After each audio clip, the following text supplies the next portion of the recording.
Hi there. I just wanted to pop on quickly just to say a little bit about the whole concept of how you can help children and young people recover from not quite having enough emotional connection with an adult. When a child grows up, it's very normal for them to have a very close connection with an adult where they feel seen and heard and validated and known and understood, and where the gifts are kind of pulled out of them and is supported and they feel championed and cheerleaded, if that's a word.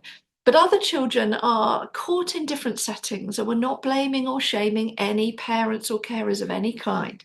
Life happens. Maybe in some of these setups that we're thinking about, it could be that the parent is ill, they're physically ill, they're struggling with their mental health. Maybe they're working three jobs. Maybe they've got a sick parent that they're looking after.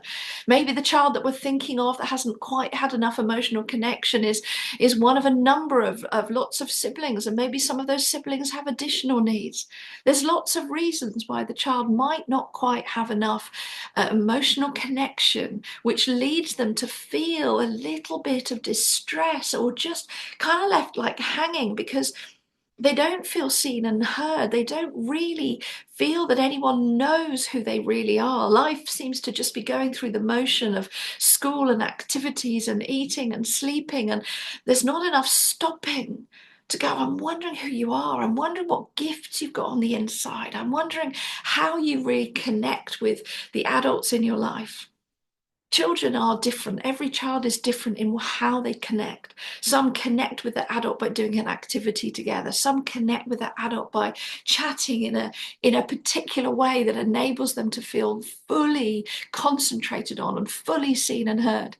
And it's so important to find that out. But when a child hasn't felt emotionally connected for a period of time, what happens is they do actually feel a certain degree of distress. And that distress is what leads to symptoms, and the symptoms of distress. If I hit my head on my wall, I would have symptoms of distress because I'd have a headache, I might have a bruise. But actually, when a child doesn't have enough emotional connection, they have symptoms that say they're not okay. In this current day and age, a lot of people are interpreting a cluster of symptoms as a diagnosis that indicates that something's wrong with that child. I would say a lot of times the cluster of symptoms are symptoms that the child is not okay. But it's more about, I'm wondering what's happened to you, or I'm wondering what didn't happen to you that could have, should have happened to you. And when we talk with language like that, we're not talking from a who are we judging and pointing and shaming. We're talking from a trauma recovery perspective.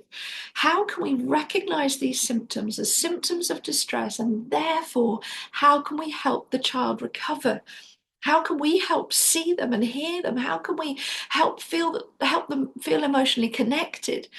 And as we do that as adults in their life, they begin to learn that muscle which enables them to actually speak up for some of their needs. No, I don't feel like you're listening to me. No, I want you to pay attention to me.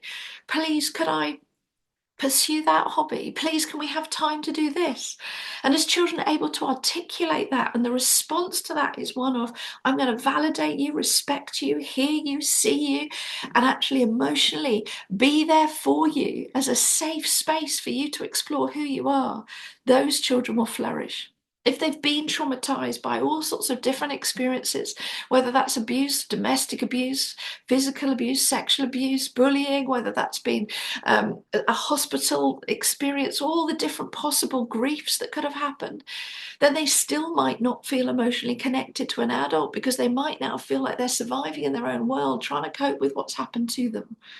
But when we begin to work on drawing close to them and offering that possible positive relationship where they can begin to explore what's going on, that begins the journey of trauma recovery. With complex trauma, it's more complicated, it takes longer, there's some additional skills around the subconscious, all the possible dissociation symptomology that's there.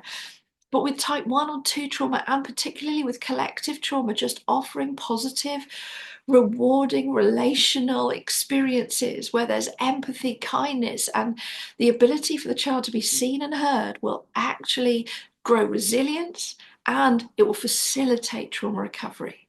I hope that helps.